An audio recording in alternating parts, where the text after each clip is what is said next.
നമ്മളുടെ ഇന്നത്തെ വീഡിയോയിലേക്ക് കിടക്കുകയാണ്.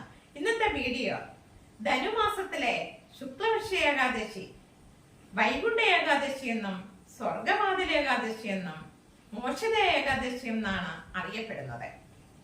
എന്നാൽ ധനുമാസത്തിലെ ശുക്ലപക്ഷ ഏകാദശി അത് വൈകുണ്ഠ ഏകാദശിയായിട്ടാണ് ആചരിക്കപ്പെടുന്നത്. അന്നത്തെ ദിവസത്തിനൊരു പ്രത്യേകതയുണ്ട്. ധനുമാസത്തിലെ ശുക്ലപക്ഷ ഏകാദശി നാളിലാണ് ഭഗവാൻ ശ്രീകൃഷ്ണൻ അർജുനന് ഗീത ഉപദേശിച്ചു കൊടുത്തെന്നാണ് വിശ്വാസം. ഒരു മാസത്തിൽ 2 ഏകാദശിയുണ്ട്.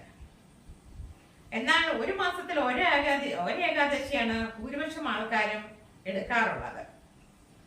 ഏകാദശി വ്രതങ്ങളിൽ ഏറ്റവും ഉത്തമമായ ഒരു വ്രതമാണ് വൈകുണ്ഠ ഏകാദശി, അല്ലെങ്കിൽ സ്വർഗവാതിൽ ഏകാദശി, മോക്ഷദ ഏകാദശി. ഇതെല്ലാം ഒന്ന് തന്നെയാണ്. അപ്പോൾ ഭൂരിപക്ഷം ആൾക്കാരും മാസത്തിലെ ഒരു ഏകാദശി വ്രതമാണ് ആചരിക്കുന്നത്. എന്നാൽ 2 ഏകാദശി വ്രതം എടുക്കുന്നവരുമുണ്ട്. നമ്മൾ വ്രതങ്ങൾ എടുക്കുമ്പോൾ ചിലപ്പോഴൊക്കെ നമുക്ക് വ്രതങ്ങൾ പൂർത്തീകരിക്കാൻ കഴിയാറില്ല. എന്തെന്നാൽ നമ്മുടെ രക്തബന്ധത്തിൽപ്പെട്ടവര് ആരെങ്കിലും മരണപ്പെട്ടാലോ, ആരെങ്കിലും ഡെലിവറി കഴിയുന്നവരുണ്ടെങ്കിലോ, പ്രസവിച്ച് കിടക്കുകയാണെങ്കിൽ നമുക്ക് വ്രതം പൂർത്തീകരിക്കാൻ കഴിയില്ല. അപ്പോൾ എങ്ങനെയൊക്കെ ആണെങ്കിലും ഒരു വർഷത്തിൽ വരുന്ന ഒരു വ്രതമാണ് ഈ വൈകുണ്ഠ ഏകാദശി എന്ന് പറയുന്നത്.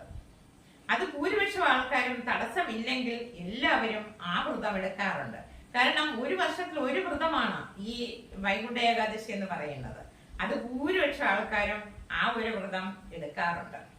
ഏകാദശി വ്രതങ്ങളിൽ ഏറ്റവും ഉത്തമമായ ഒരു വ്രതമാണ് ഈ സ്വർഗവാതിൽ ഏകാദശി എന്നോ മോക്ഷദ ഏകാദശി എന്നോ വൈകുണ്ഠ ഏകാദശി എന്നും പറയുന്ന ഈ ഒരു വ്രതം.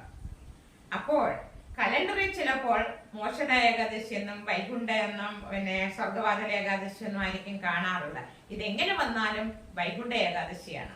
അപ്പോൾ ഒരു വർഷത്തിൽ വരുന്ന ഈ ഏകാദശി വ്രതം എല്ലാവരും ഇഷ്ടമുള്ളവർക്കും താല്പര്യമുള്ളവർക്കും എടുക്കാം. ചിലർക്ക് എടുക്കാൻ കഴിയില്ല. കാരണം വീട്ടിലെ സാഹചര്യവും കുടുംബങ്ങളും ഒക്കെ ആയിട്ട് കഴിയുമ്പോൾ നമുക്ക് വ്രതങ്ങളൊക്കെ എടുക്കാൻ സാധിച്ചില്ലെന്ന് വരും. അപ്പോൾ പറ്റുന്നവർക്ക്, സമയമുള്ളവർക്കും എടുക്കാൻ സാധ്യതയുള്ളവർക്കും ഈ ഒരു വ്രതം മുടങ്ങാതെ എടുക്കണം. ഏകാദശി വ്രതങ്ങളിൽ ഏറ്റവും നല്ലൊരു വ്രതമാണ് ഈ വൈകുണ്ഠ ഏകാദശി. അപ്പൊ ഈ വൈകുണ്ഠ ഏകാദശി എടുക്കുന്നവർ അന്നേ ദിവസം രാവിലെ വിഷ്ണു ക്ഷേത്രത്തിൽ പോകുമ്പോൾ, അതിരാവിലെ വിഷ്ണു ക്ഷേത്രത്തിൽ ചെല്ലുമ്പോൾ ഒരു നടയിൽ കൂടി കയറി ഭഗവാനെ ദർശനം നടത്തിയതിനു ശേഷം മറ്റൊരു നടയിൽ കൂടി ഇറങ്ങണമെന്നാണ് പറയപ്പെടാറ്. എന്തെന്നാൽ നമ്മൾ മോക്ഷത്തിലേക്ക് പോയ ഫലം കിട്ടുമെന്നും സ്വർഗത്തിലേക്ക് എത്തിയെന്നുള്ള ഫലം കിട്ടുമെന്നും മോക്ഷം കിട്ടിയെന്നുള്ളൊക്കെ ഫലമാണ് പറയപ്പെടുന്നതും വിശ്വാസവും. അപ്പൊ എല്ലാവരും പറ്റുന്നവരൊക്കെ ഈ വ്രതങ്ങൾ എടുക്കണം.